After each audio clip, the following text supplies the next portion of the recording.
दोस्तों, Israel Hamas जंग ने पूरी दुनिया के लिए मुश्किलें पैदा कर दी हैं। भारत भी इससे अछूता नहीं है। हूती हिजबुल्लाह जैसी बाहरी ताकतों के हस्तक्षेप से जंग का खतरा बना हुआ है।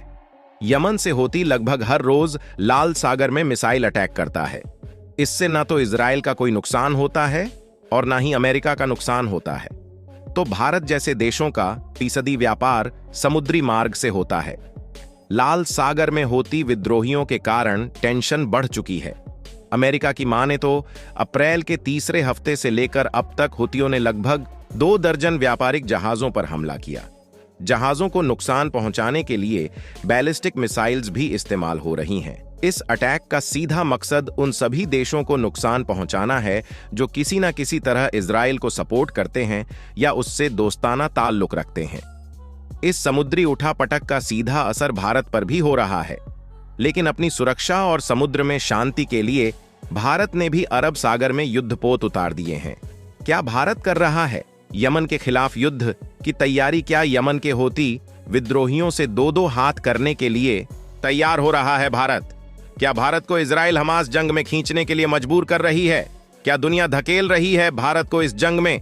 जानने के लिए वीडियो को एंड तक जरूर देखिएगा। यमन के होती विद्रोहियों ने पिछले दिनों में कई कमर्शियल शिप्स को निशाना बनाया और इसमें 2 जहाज भारतीय भी हैं।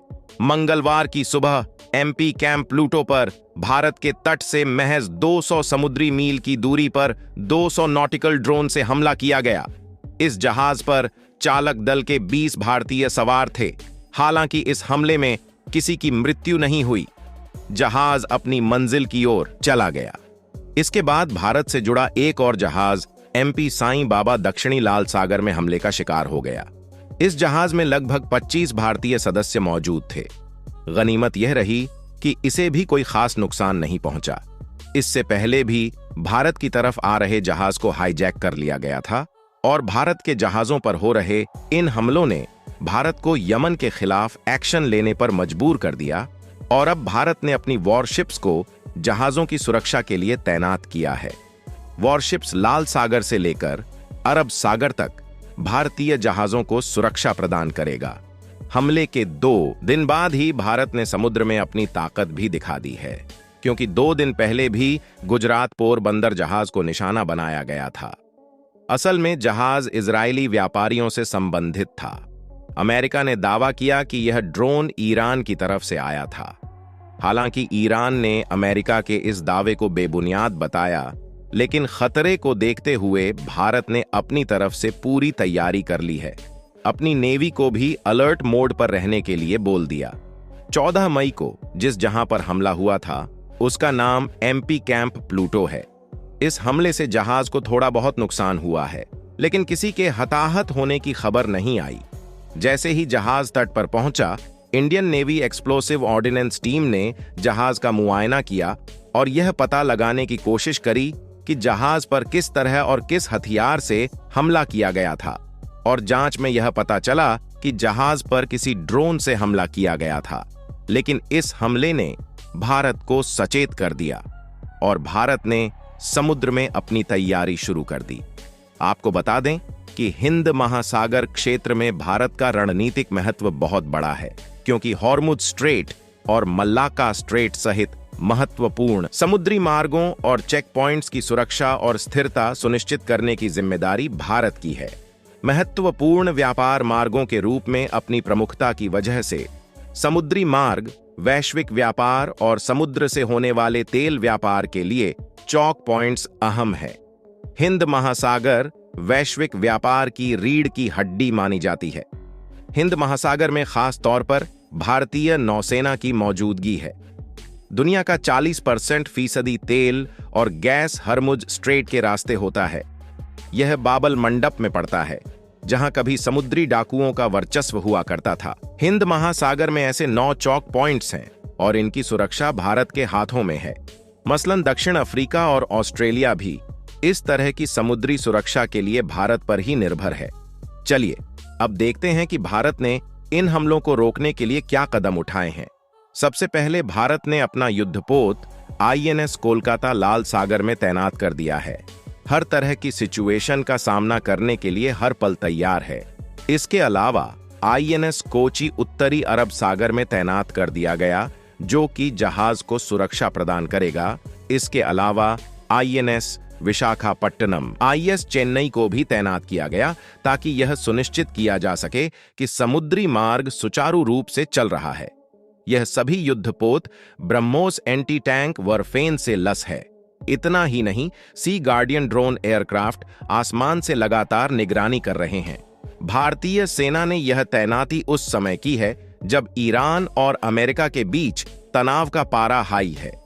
ईरान लगातार अमेरिका को धमकियां दे रहा है, यहां तक कि ईरान ने साफ कह दिया है कि इस हमले में उसका कोई भी हाथ नहीं है। वहीं अमेरिका ने हमले का आरोप तुरंत बाद ही ईरान पर लगा दिया था। और तो और, अमेरिका ने इस बार हूती का नाम ना लेते हुए सीधा ईरान का नाम लिया था। अमेरिका ने यह साफ कहा कि ईरान ने यह ड्रोन खास तौर पर जहाज पर हमला करने के लिए भेजा होगा और फिर यह ड्रोन हमला करके वापस चला गया। वहीं हुतियों ने भी इस हमले की जिम्मेदारी लेने से इनकार कर दिया, यानी कि यह हमला ना ईरान ने किया ना हुतियों ने, तो किया किसने?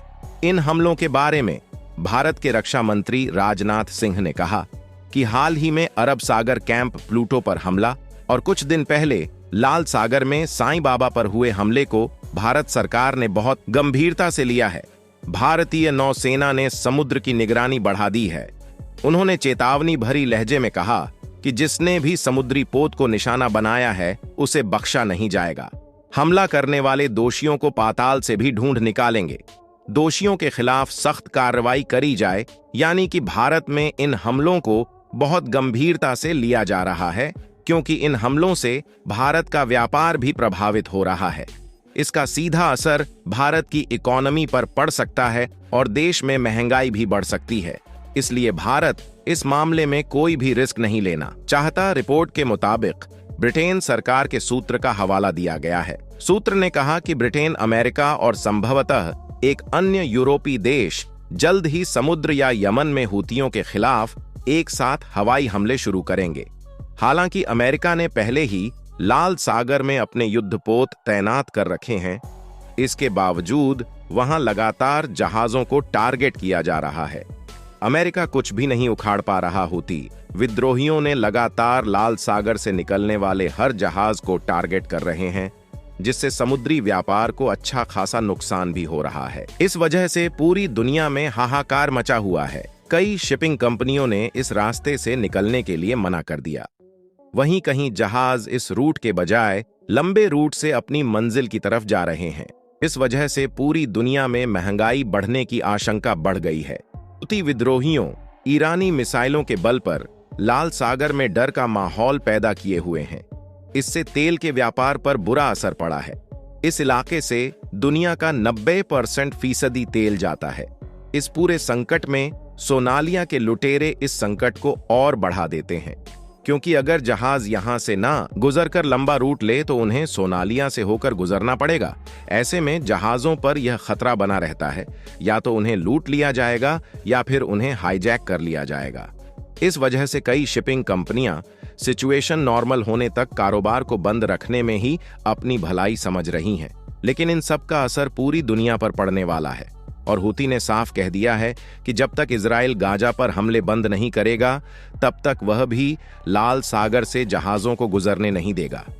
असल में हूती विद्रोहियों का मकसद इजराइल पर दबाव बनाना है ताकि इजराइल किसी भी तरह गाजा पर हमले बंद करने के लिए मान जाए, क्योंकि हूती विद्रोही भी ईरान समर्थित ग्रुप हैं जो कि इस जंग में हमास से कदम मिलाकर खड़े हुए हैं। हालांकि यमन इजराइल से 2000 किलोमीटर से भी ज्यादा दूरी पर स्थित है, इसलिए वह सीधे जंग में उतरकर इजराइल का कुछ नहीं बिगाड़ सकता। उसने इजराइल पर कुछ बैलिस्टिक मिसाइल लॉन्च की थी, लेकिन उनका कोई फायदा नहीं हुआ। इसलिए हूती ने जंग का नया तरीका लाल सागर को जंग का अखाड़ा बना दिया और अब वह इजराइल पर सीधे कोई हमले किए बिना ही इजराइल को काफी चोट पहुंचा रहा है। दोस्तों, कुछ टाइम पहले शुरू हुई ये जंग अब खूनी जंग बन चुकी है। हमास और इजराइल की यह जंग फैलते फैलते आज वर्ल्ड वॉर का रूप लेते जा रही है। क्या सच में होने वाला है? तीसरा वर्ल्ड वॉर, इस तरह के कई सवाल लोगों के मन में है और आज यह पूरी दुनिया के लिए चिंता का विषय बना हुआ है। हमास और इजराइल की छोटी सी जंग ने क्या रूप ले लिया है, इसके बारे में शायद कुछ बताने की जरूरत नहीं है, क्योंकि इसके बारे में आज बच्चा बच्चा जान चुका है। और इस जंग से दुनिया कितनी प्रभावित हो रही है, इसके बारे में आज हर कोई अच्छे से जानता है। दोस्तों, गाजा और इजराइल में रहने वाले लोग तो इस युद्ध के थमने की दुआएं मांग रहे हैं। साथ ही आज कई देशों की भी बस यही दुआ बन चुकी है कि युद्ध किसी भी तरह से शांत हो जाना चाहिए। मगर आखिर कब शांत होगी यह जंग, यह किसी को नहीं पता। लेकिन यह पक्का है कि यह जंग अगर ऐसे ही जारी रही तो पूरी दुनिया को इसका खामियाजा उठाना पड़ेगा। और ऐसा हम क्यों कह रहे हैं, तो आपको बता दें कि इसकी वजह लाल सागर ही है, जो लगातार हमलों से लाल हो चुका है। असल में दोस्तों, देखा जाए तो इन हमलों का मकसद केवल एक ही है, इजराइल के हमले रोके जाएं। और इसी वजह से भारत पर दबाव बनाया जा रहा है। रूस और चीन तो पहले से ही इजराइल के हमलों को रोकने के लिए कह रहे हैं, लेकिन अब बारी है भारत की। और अब भारत पर दबाव पड़ रहा है और उसे नुकसान पहुंच रहा है, तो भारत यही सोचेगा कि इस युद्ध पर विराम लगना चाहिए। भारत पर दबाव डालने का एक मकसद यह भी है कि भारत के नेतन्याहू के साथ रिश्ते अच्छे हैं, तो शायद वह युद्ध में शांति लाने की कोशिश कर सकता है। इस पर आपका क्या मानना है, हमें अपनी राय कमेंट बॉक्स में बताएं। साथ ही वीडियो की इंफॉर्मेशन पसंद आई हो तो लाइक करें, शेयर करें, चैनल को सब्सक्राइब करके बेल आइकन को प्रेस करना ना भूलें।